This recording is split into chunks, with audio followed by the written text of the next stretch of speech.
Hi everybody, it's April 6th and a few days since I last posted my first video.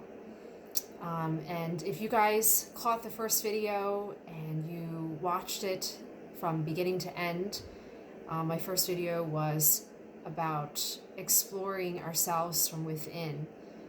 The topic is on race and racism. And I shared with all of you in my first video my own experience with racism. And the feedback that I got after the first video was pretty amazing and across the board. People had very many different responses.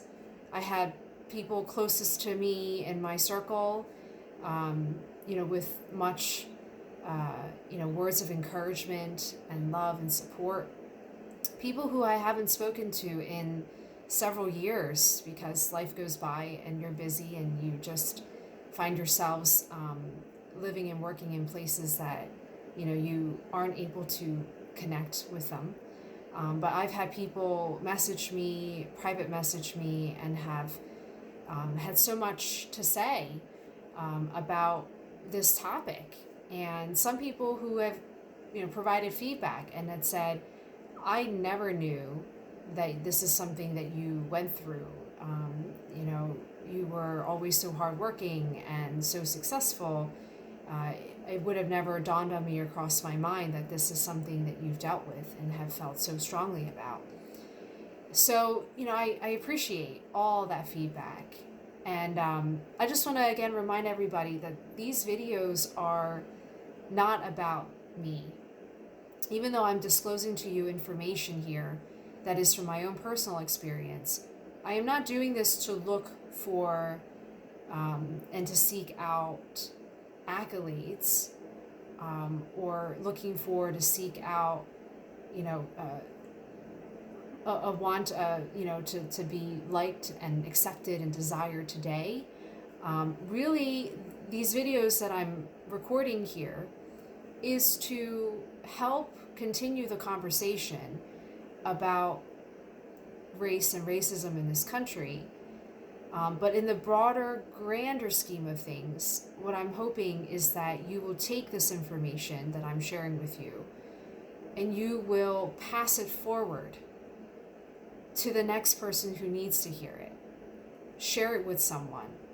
Maybe whatever it is that you are experiencing in your mind as you're hearing these words that I speak to you through this video, that you will take what you learn from it with you and be able to apply that elsewhere and make a difference.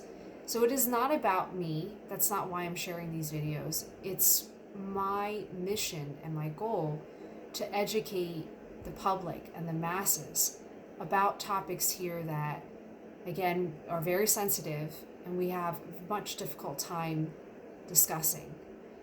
Having a discourse about topics like this is very hard for a lot of people. So my hope is that in this space we can make it a little bit easier to talk about and that we can be comfortable in this space to do it. So a few days have passed and I am still working in myself to understand my journey and what racism has been for me in my own personal journey, my experience with it. So the last couple of days I've been really digging deep. Somehow, and some of you guys could probably relate, the best place for me to do my thinking happens to be early morning as I'm getting ready for the day. I'm in the bathroom, I'm in the shower, I'm doing my things that I prepare for the day. And it's the best place for me to really be thinking.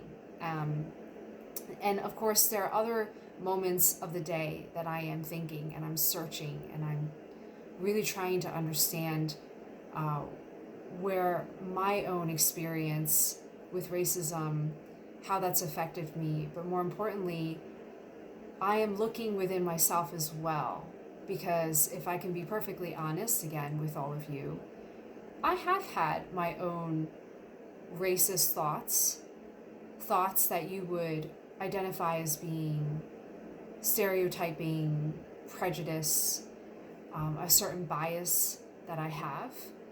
And it's really jarring, when you really sit down with yourself and you really try to dig all that out and you explore it. There are things there, that I don't necessarily talk to everyone about, again, because it's uncomfortable.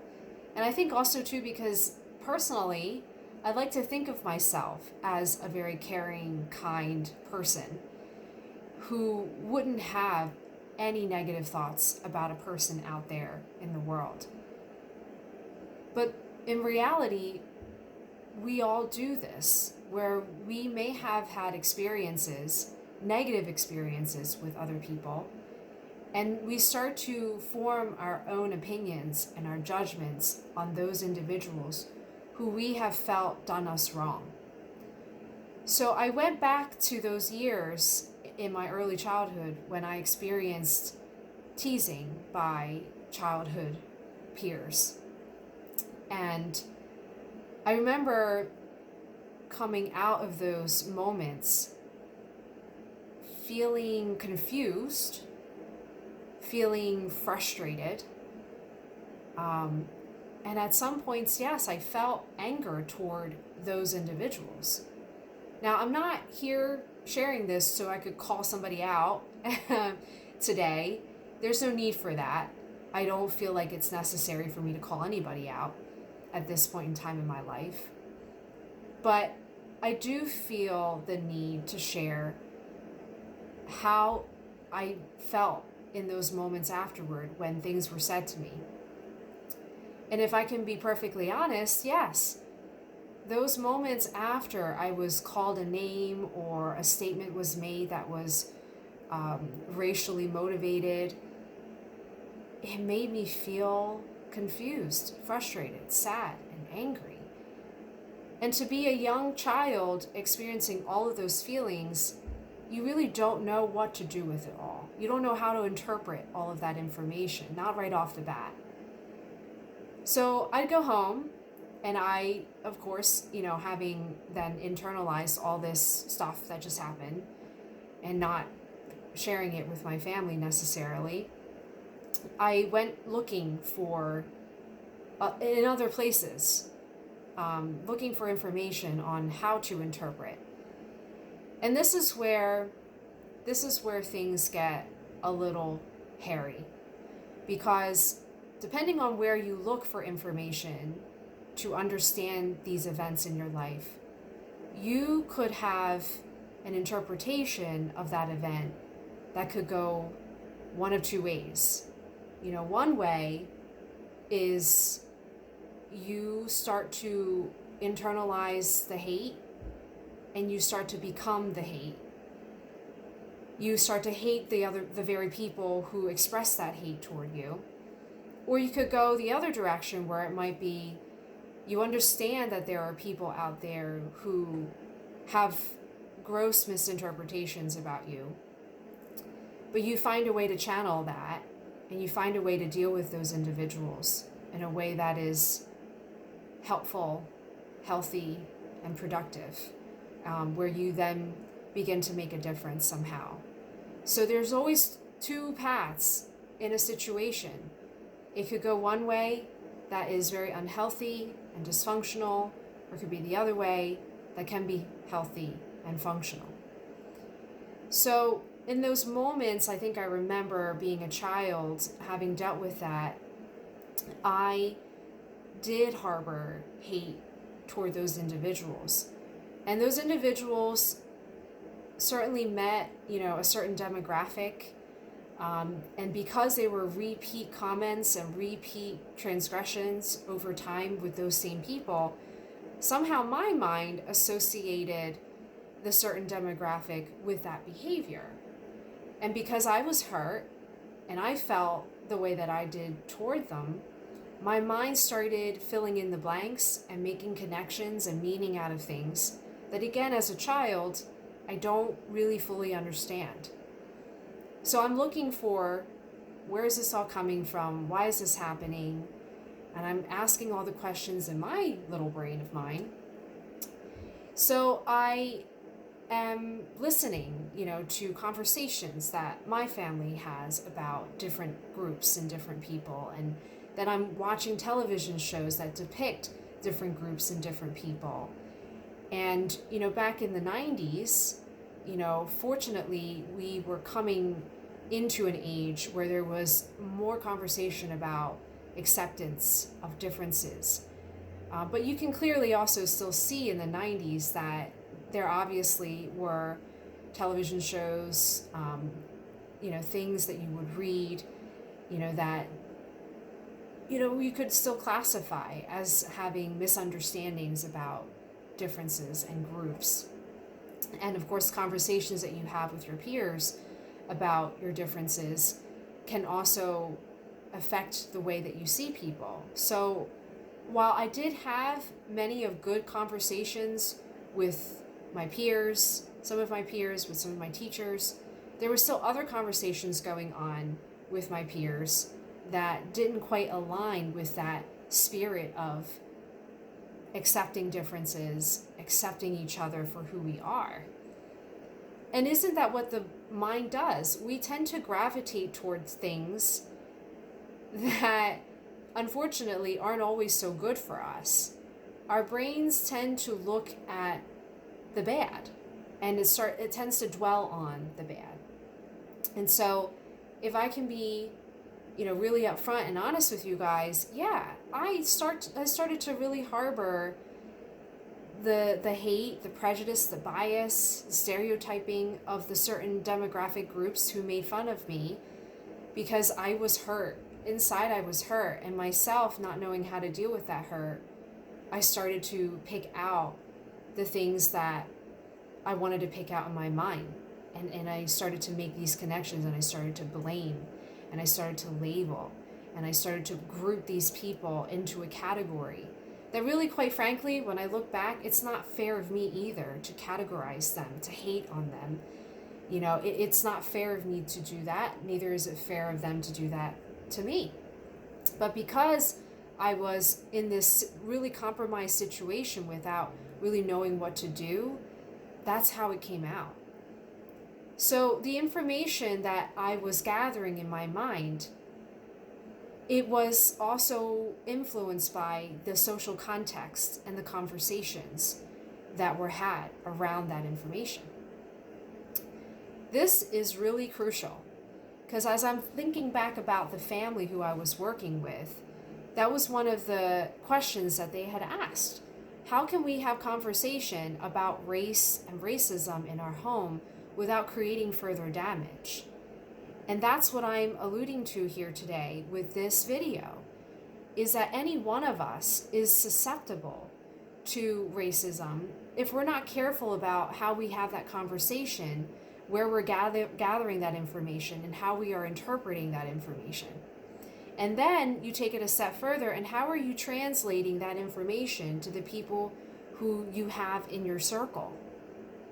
It's all a trickle-down effect. So it started from here within me and my own personal experience with it, and then the information that I'm gathering from outside of me. And I could have very well have, unfortunately, passed that on down to somebody else. If I'm harboring hate, if I'm harboring these biases and prejudices and stereotypes, I could very well be transferring that to someone else if I am not careful. I could be perpetuating the very issues and problems that we have in this world, in this society today, if I don't stop myself from saying the things, from having the thoughts. Now, I'm saying all of this too in acknowledgement that we are all so human, that we are so hopelessly flawed as well at times. But if I can become more aware of my flaws, then I can do something about it. I can make that change. If I'm willing to make that change, then I'm going to be willing to acknowledge the things that I don't know, and maybe also change the things that I think I know, and to reinterpret that information with a different lens, with a different set of glasses on.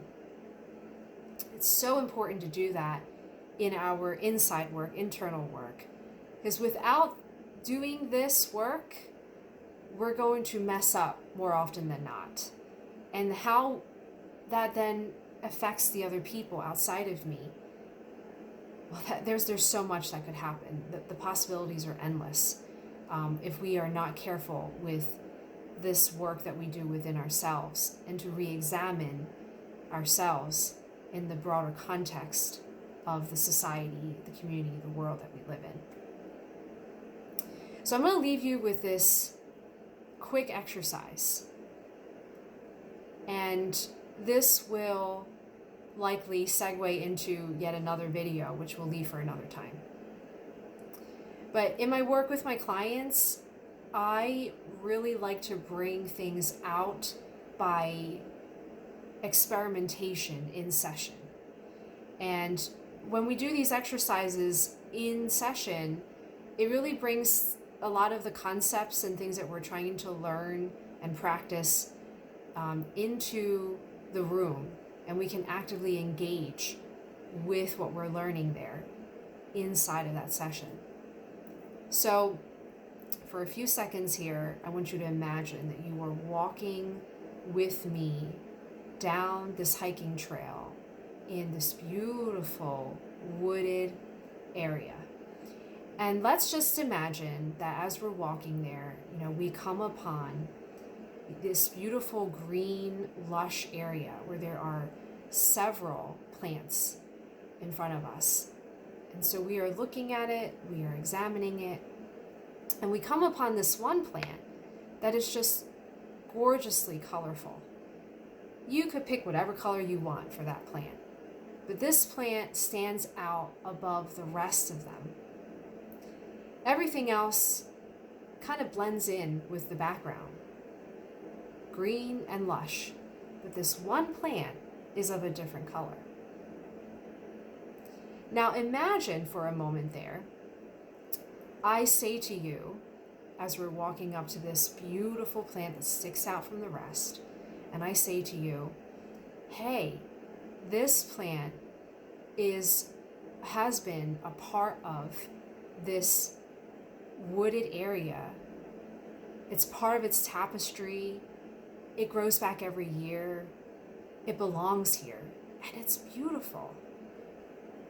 Imagine the thought and the sight of that plant and what that means to you when you come upon it in this vast but very gorgeous and lush wooded space. So hold that thought. Now let's flip the script and let's imagine that we're doing the same trail, the same walk. We see the same plants and that one that sticks out. And then I say this to you. That plant right there, watch out. It's different from the rest of them. It could be poisonous. It is an invasive species of plant. We need to get rid of it. We need to eradicate it. Imagine now the feeling that you have toward that plant versus the one that I described earlier. Check out the script, right? I flipped the script. So imagine now if I applied that to people. Can you imagine what that might be like? How that might feel to be someone pointed out as different, and it needs to be eradicated, it's invasive, it doesn't belong, so we cut it out. Think about that. So I'm going to leave that with you all today to